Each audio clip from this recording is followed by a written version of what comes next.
Good morning from Agra. So ಇವತ್ತು day 4.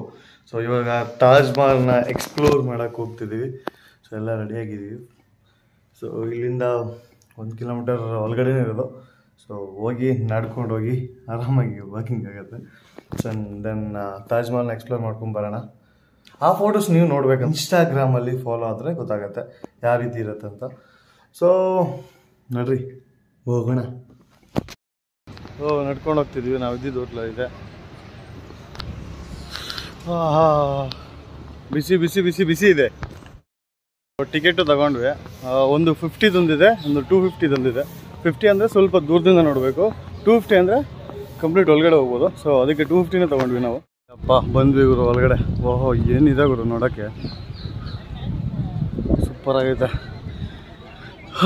ಇದೊಂದು ಮಿನಾರು, ಇದು ಒಳಗಡೆ ಹೋಗ್ಬೇಕು. ತೋರಿಸು ನೋಡಿ ತಾಜ್ ಮಹಲ್. ಸೊ ಇನ್ನು ಸ್ವಲ್ಪ ಹೊತ್ತು ಮೇಲೆ ಹೋಗ್ಬಿಡ್ತೀವಿ. Wow, very beautiful. ನಕ್ಕನ್ ಶೆಕೆಗೆ ತಡಿಯೋಕ್ಕಾಗ್ತಿಲ್ಲ ಗುರು. ಶೆಕೆ ಶೆಕೆ ಶೆಕೆ ಶೆಕೆ ಶೆಕೆ ಬಿ ಶೆಕೆ ಇದೆ. ಇದು ಇನ್ನೊಂದು ಸೈಡ್ ವ್ಯೂ. ಅಂದರೆ 4 ಸೈಡು ಆಲ್ಮೋಸ್ಟ್ ಸಿಮಿಲರ್ ಇರುತ್ತೆ ನೋಡೋಕ್ಕೆ.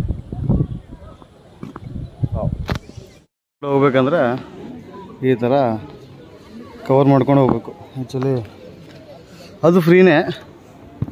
ಹೋಗೋಣ ಬರ ನೋಡ್ರಿ, ಹೋಗೋಣ. ಅಪ್ಪ ಗುರುಗಳೇ ನೋಡಿ ಹೆಂಗೈತೆ. ಪ್ಯೂರ್ ಕಲ್ಲು ಕಲ್ಲು ಕಲ್ಲು. ಸೊ ಒಳಗಡೆ ವಿಡಿಯೋ ಫೋಟೋಸ್ ಏನಿರಲ್ಲ. ಓಕೆ, ಈ ಸೈಡು ಯಮುನಾ ನದಿ ಸೈಡು ನೋಡಿ. ಯಮುನಾ ನದಿ ಸ್ವಲ್ಪ ತುಂಬ ನೀರು ಸ್ವಲ್ಪ ಇದೆ ಅಷ್ಟೇ. ಸೊ ಅಲ್ಲೊಂದು ಯಾವುದೋ ಇದಿದೆ, ಅದು ಕೋಟೆನೋ ಏನೋ. ಯಮುನಾ ನದಿ ಪಕ್ಕದಲ್ಲೇ ನಮ್ಮ ತಾಜ್ ಮಹಲ್. Wow, superb.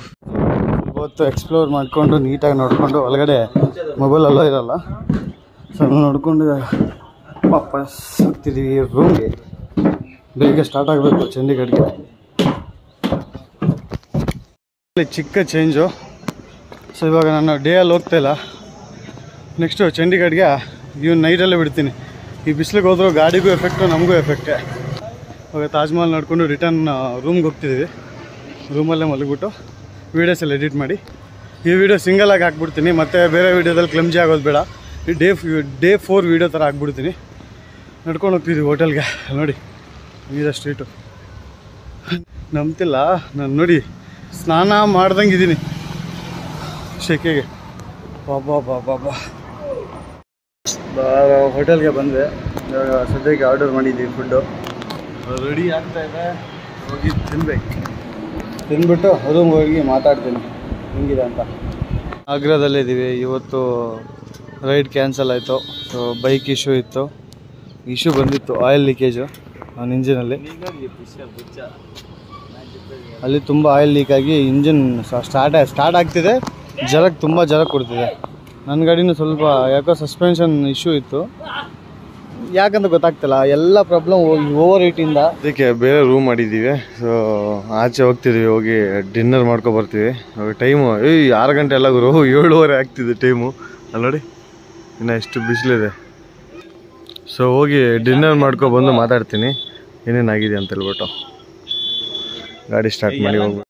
ಇವಾಗ ಜಸ್ಟ್ ಊಟ ಮಾಡಿ ರೂಮ್ಗೆ ಬಂದೆ. ಸೊ ಏನೇನಾಗಿದೆ ಅಂತ ಹೇಳ್ತೀನಿ ನೋಡಿ.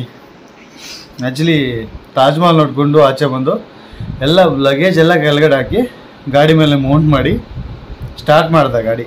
ನನ್ನ ಗಾಡಿ ಏನು ಸ್ವಲ್ಪ ಪರ್ಫೆಕ್ಟ್ ಆಗಿದೆ. ಮೊನ್ನೆ ನೈಟ್ ಬಂದ್ಬಿಟ್ಟು ಓವರ್ ಹೀಟಿಂದ ಸ್ವಲ್ಪ ಇಶ್ಯೂಸ್ ಆಯಿತು. ನಂದೆಲ್ಲ ಸಾರ್ಟ್ ಔಟ್ ಆಯಿತು, ಏನು ಕೂಲ್ ಆದ ತಕ್ಷಣ. ಇವನು ಮನೋದ್ ಗಾಡಿ ಬಂದ್ಬಿಟ್ಟು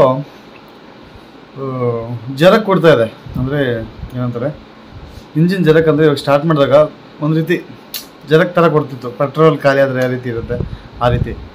ಏನಾಗಿದೆ ಇಶ್ಯೂ ಅಂತ ಹೇಳ್ಬಿಟ್ಟು ಚೆಕ್ ಮಾಡಿಸಿದ್ರೆ ಆಯಿಲ್ ಲೀಕೇಜು ಇಂಜಿನ್ ಒಳಗಡೆಯಿಂದ.